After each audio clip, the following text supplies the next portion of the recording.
নমস্কার, আমি স্বর্ণালী মিশ্র। এনি 24 চ্যানেলে আপনাদেরকে স্বাগত।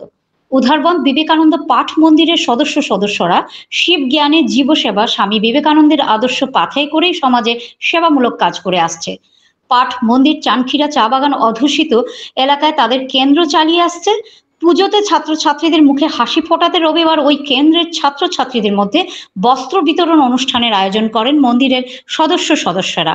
এতে প্রদীপ প্রজ্বলন করেন অনুষ্ঠানের মুখ্য অতিথি পাঠ মন্দিরের স্থপতি হরিহর চক্রবর্তীর সঙ্গে ছিলেন উপস্থিত সাংবাদিকরা ও বিবেকানন্দ পাঠ মন্দিরের প্রাণপুরুষ বর্তমান সভাপতি সোমনাথ দেব ও সম্পাদক কিশোর ভট্টাচার্য।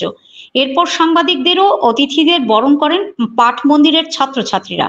স্বাগত বক্তব্য রাখেন পাঠ মন্দিরের তথা শ্রী শ্রী রামকৃষ্ণ সারদা সেবা সমিতির বর্তমান সভাপতি সোমনাথ দেব। তিনি পাঠ মন্দিরের সেবামূলক কাজের বিবরণ তুলে ধরেন।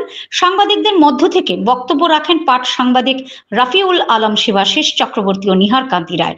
বক্তারা তাদের বক্তব্যে পাঠ মন্দিরের সদস্যদের সেবামূলক কাজের ভূয়সী প্রশংসা করেন, পাঠ মন্দিরের শ্রীবৃদ্ধি কামনা করেন।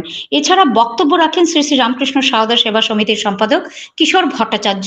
সাংবাদিকদের মধ্যে উপস্থিত ছিলেন বিজিত দাস, নঈম উদ্দিন বরভুইয়া, স্নেহাংশু তালুকদার। সাংস্কৃতিক অনুষ্ঠান পরিবেশন করেন চানখিরা পাঠ মন্দিরের ছাত্রছাত্রীরা। উপস্থিত ছিলেন এলাকার জনসাধারণ।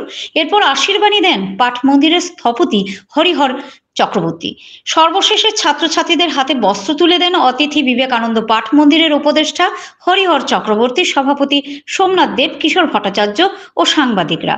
উধারবন্দ চানখিরা থেকে সাংবাদিক নিহার কান্তি রায়ের রিপোর্ট।